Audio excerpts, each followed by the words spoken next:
Hello, welcome. Hi, I am Whitney Kobrin and I am a love coach. And today, with our theme being about finances, I wanted to talk to you a little bit about the ROI, the return on investment for coaching. There are a lot of different kinds of coaching. Most people think of a life coach, uh, and there are also business coaches, career coaches, and as I mentioned, I am a love coach. So when people are thinking about spending money on getting help, having somebody to guide them and support them, oftentimes they're hesitant about spending that money. They want to know exactly, what am I going to get out of this? And in business, it's easy to measure the return on investment because the money that you spend on consulting services or equipment or training oftentimes will equate to a product or an outpouring of money as well. So you spend money to make money. Even a career coach, we spend money to have someone help us with our resume, with our interviewing, with finding a job, with understanding what we're good at and what our purpose is. But often we can still measure this in terms of money and finances. And when it comes to a love coach, the return that people get is not going to be money. So, how do you measure the return on investment? So, I'm going to take my time in answering this question, and I'm going to do it by telling all of you a bit about my life and my story and how I got to this point of being a love coach and understanding and empathizing with the challenges that women face today, and how I came to understand the lessons that I now teach in my 90-day program called Love Yourself and Love Your Life. My story starts when I was 13 years old. I am feeling very sad and I'm crying at home. My mom comes over to me and asks me, "Whitney, what's wrong? Why are you crying?" And I'm so embarrassed and I don't want to say, and I just say, "Nothing, it's fine. Don't worry about it. I'm going to be fine."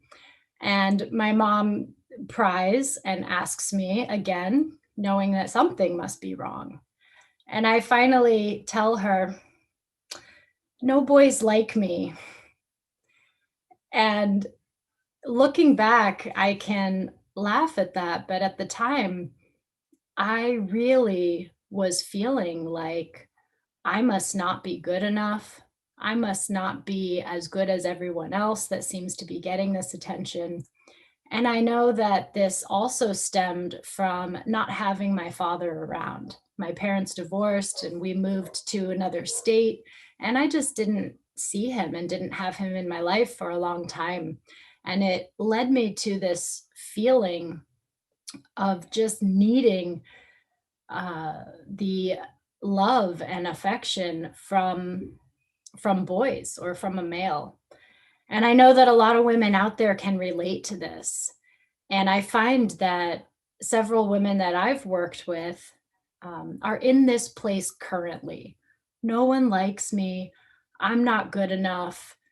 And what happens is the reaction to this is to try to be what people want.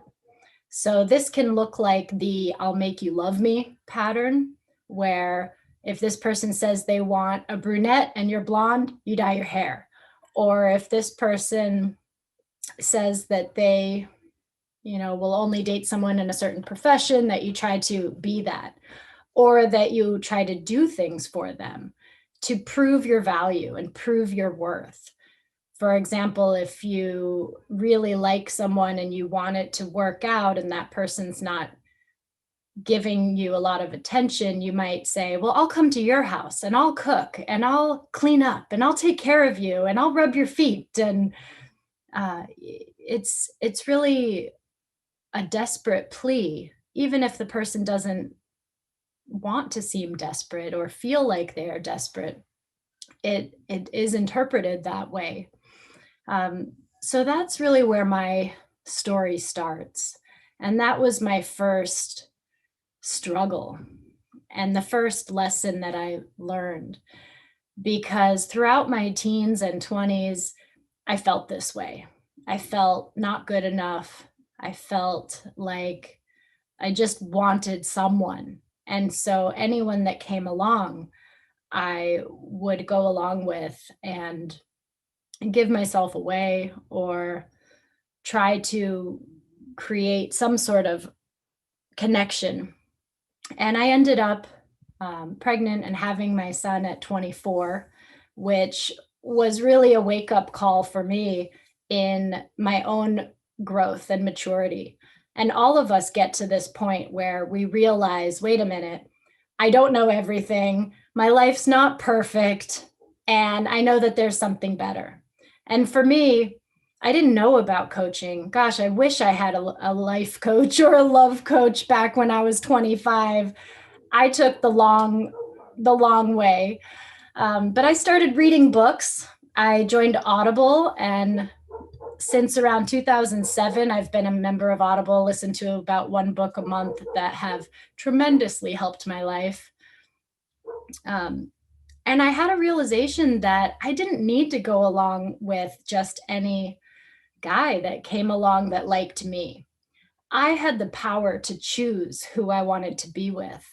And for me, that was a big realization. And again, I think there are a lot of women out there who still aren't quite at that point yet. Many are, and I'll continue to explain other points that we get to as I continue along my journey. But once I realized that I could choose someone, I found someone that I really liked who was perfect on paper, perfect resume, if you will. He was tall and adorable and had a great job. We had a lot in common. We were the same age, same background, and we had fun together. And we were together for about a year, and I just wasn't feeling very fulfilled. I wasn't getting enough of his time. I could tell that he wasn't fully invested. And what I recognize now is he was not emotionally available. And I finally got the nerve to confront him about this and said, "You say you love me, but I don't feel loved." And his response was, "Why don't you just push down your emotions like I do?" Whoa. And of course, I broke up with him at that point and had my next epiphany moment, which was, not only do I need to choose my partner, but I need to choose them for the way they treat me and the way they make me feel, not just their qualifications or if they look good on paper or if they're good looking or how other people will think of them. The most important thing is how the person makes you feel. So if you're with someone that you love and you think is amazing, but they make you feel bad about yourself, that's a wake up call. So continuing along my journey, after I broke up with this boyfriend, I met um, my late husband, and he treated me amazingly. So I had finally found someone that I really liked, who also chose me and who treated me amazingly. And unfortunately, after a few years together, my husband passed away from back surgery. And in everything in life, even in the worst tragedies, there are lessons to be learned. And one of the things that I came to learn, which sadly we never had the opportunity to fully grow through this together, but I learned that I still had trouble with setting boundaries and speaking up for myself. And I had a tendency to be a people pleaser, to be very accommodating, apologize even if something wasn't my doing. And so after my husband passed, I again was working on myself, and I found myself in a position where I wasn't dating. I wasn't trying to be in a relationship. I knew that I needed to give myself at least a year off to grieve and process and handle my emotions and get my life together. And interestingly, during this time, I was very much leading with my masculine energy. So I do a lot of work around feminine energy and masculine energy and polarity. And just so you know, every person, male or female, has both masculine and feminine energy inside of them. So nobody's all one thing or the other, but we do have one that we primarily lead with. And if you know me at all or have seen my shows, you know that I'm a very feminine woman, that I'm able to surrender, that I'm able to have magnetizing power, that I am able to go with the flow and have emotions and be okay with that. Um, but at that time, I found myself really leading with my masculine energy. I had to take care of things, I had to be in control. Um, I had to um, not, be in the surrendering role. And I mention this because I find that a lot of women these days, without even knowing it, having no idea, they are leading with their masculine energy. So, what does that look like? Leading with your masculine energy often comes from people who are working in a career that's male dominated. I mean, we live in this male dominated world, and where everything is about direction and progress and pushing forward and accomplishments, whereas the feminine energy is more about surrender and receiving and nurturing.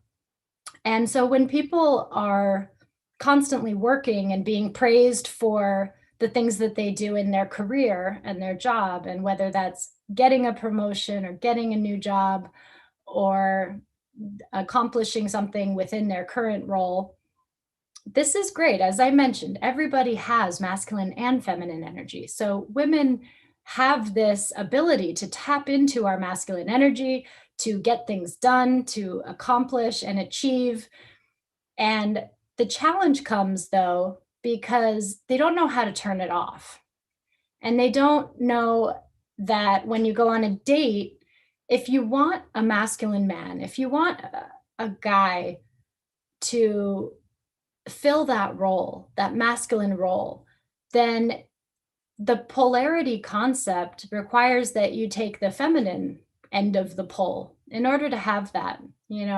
So many women who are used to being in this male dominated world, they're out for to prove something, to prove that they're enough, to prove that they can play with the big boys, to prove that they're not weak, because many people see feminine as weak. And so they end up competing for that top position with their date or their partner or their husband or boyfriend or lover. And when two people are competing for the same spot, it just does not work. And I'm sure that there are a lot of people out there who can relate to that, that at some point you have to be able to let one person fill one role and let the other person fill the other role when you're together in those intimate moments. So I experienced this leading with my masculine energy. And I think it was kind of by design, because I wasn't looking for a man. But after a year, when I started working as a matchmaker, I decided I was open to dating.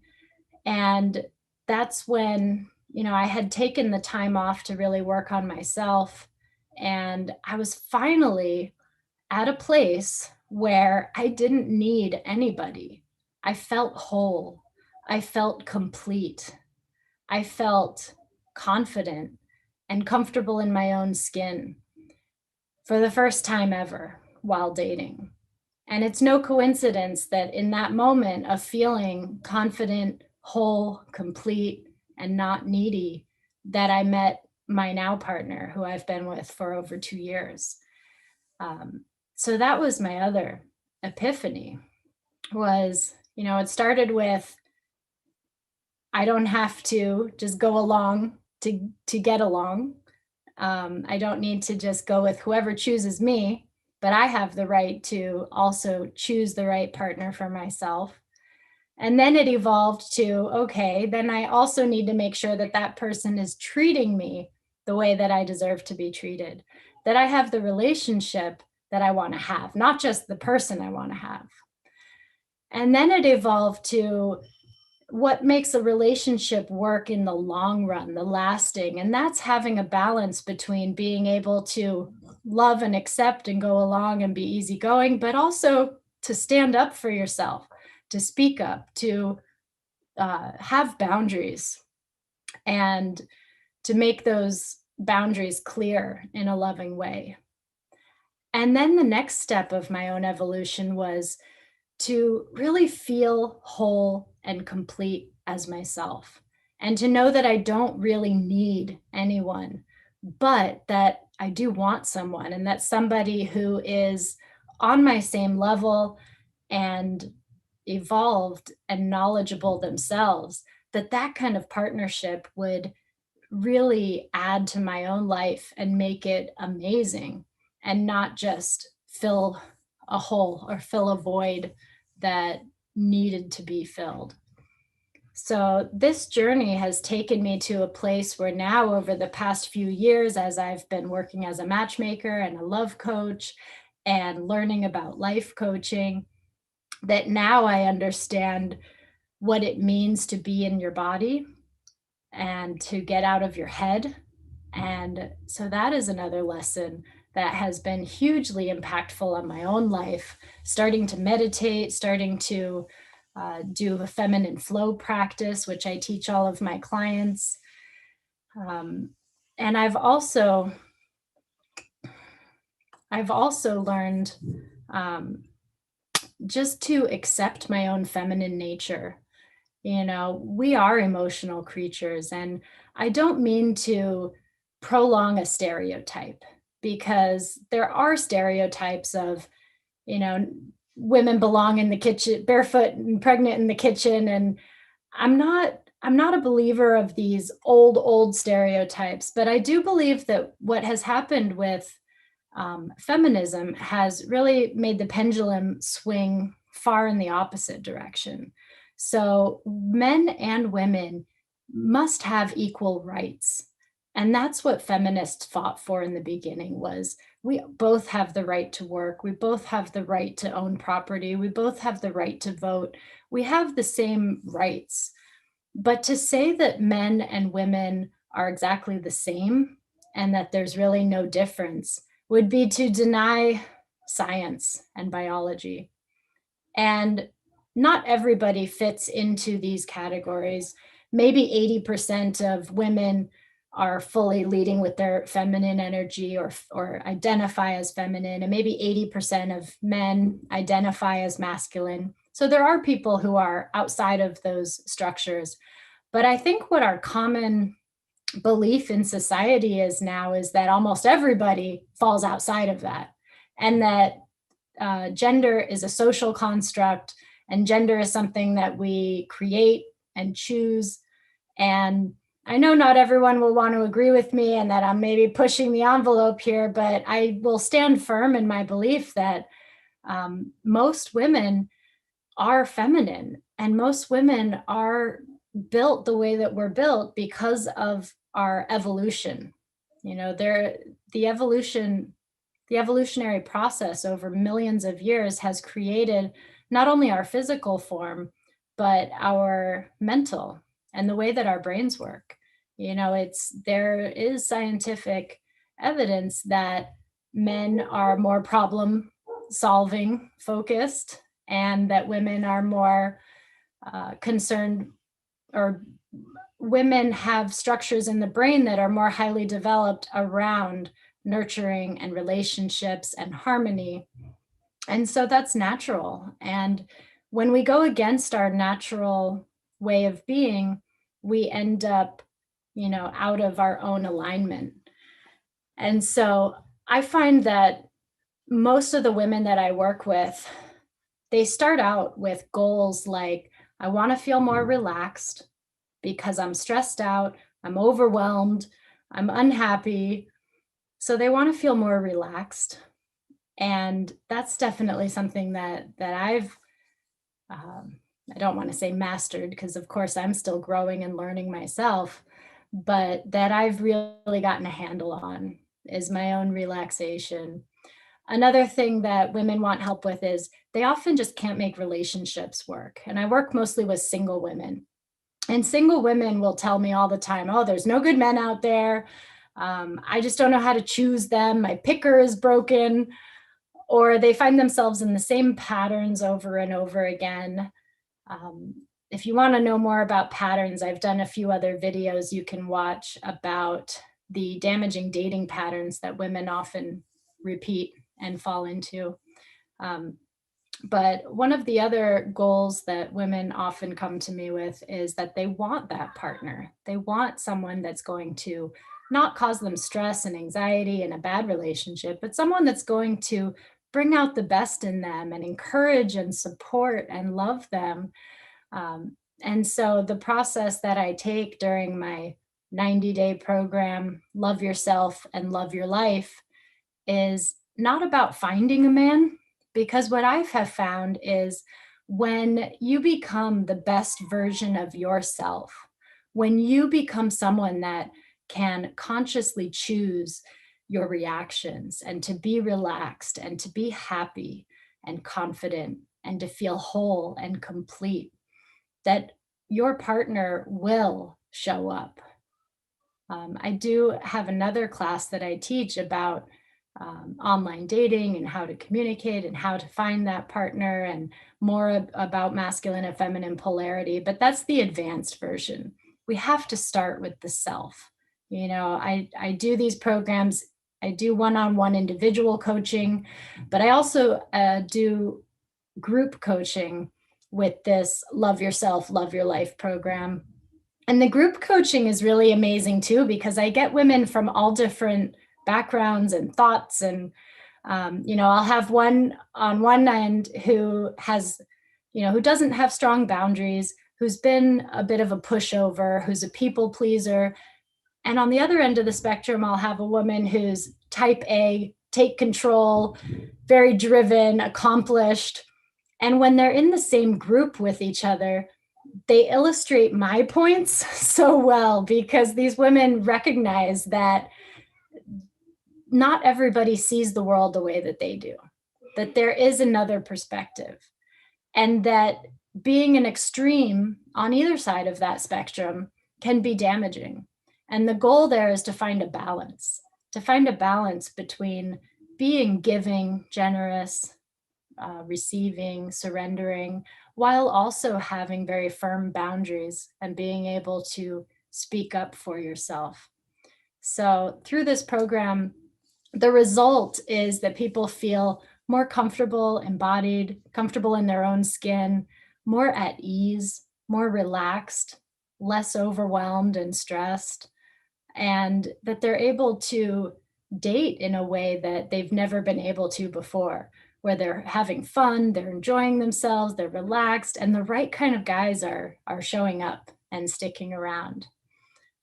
So that's a little bit about my life journey and how my life journey has led to create this love coaching program for women who are stressed out, overwhelmed, and just don't want to be single forever. And I absolutely love what I do, and I open up the opportunity. If you're watching this and if any of this resonates with you, I offer free 1 hour consultations for anyone. So go to my website, hearthunterslovecoaching.com, sign up for an appointment, and we'll just talk. I'll get to know you and your story, your patterns, as well as what you're looking for, what you'd like to get out of your life, how you'd like to feel. and we could see if this might be a fit and what kind of program would work for you, whether it's the 3 month, the 6 month, individual coaching, or group coaching.